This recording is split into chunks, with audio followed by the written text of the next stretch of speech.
Where should we look towards when our life feels shaky or unstable? Yesterday, I posted this question on my story, and for those who voted, thank you for your participation. But I think this question is important as we start to talk more about mental health today. Where should we look towards when our life is feeling shaky or unstable? You know, so often we're so hyper-focused on the future, we're so fixated on what's coming tomorrow, that we're tripping over what's in front of us today. That right there brings about anxiety, and that's one of the reasons why so many feel shaky and unstable today. Now, is planning for the future a bad thing? No, but not at the cost of health and happiness today. So sometimes when your life feels that way, the best thing to do is to look down and to focus on what's ahead of you today.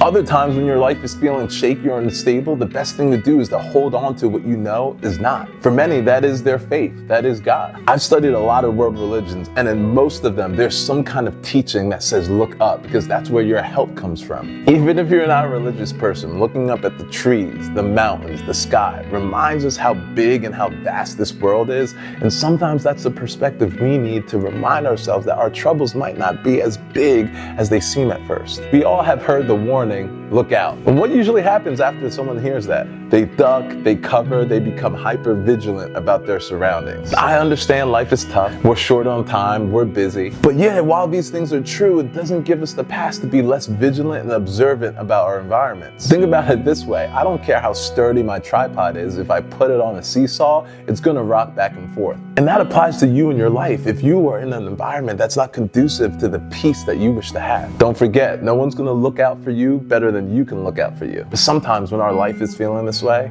it's best that we look within. While no one looks out for you better than you can look out for you, sometimes the enemy to our progress, our success, and our happiness stares at us in the mirror every single day. Never underestimate taking time to be introspective. Doing that might just give you the self-awareness that you need to provoke real change in your life. So yeah, sometimes it's best that we look within. Now, I know everyone is different and is dealing with different issues. I also understand that life issues can be complicated and multifaceted. I think the takeaway is whether you're looking down, up, out, or within, to make effective change, you need perception. You can't close your eyes. Closing your eyes and wishing things change is not gonna work. Closing your eyes and waiting for the storm to settle, it's not gonna work. It may not be your fault that your boat is shaking back and forth on the violent waves that life throws at you, but it is your responsibility to weather the storm. And the first step you need to take to do just that is to use your perception. Stay resilient.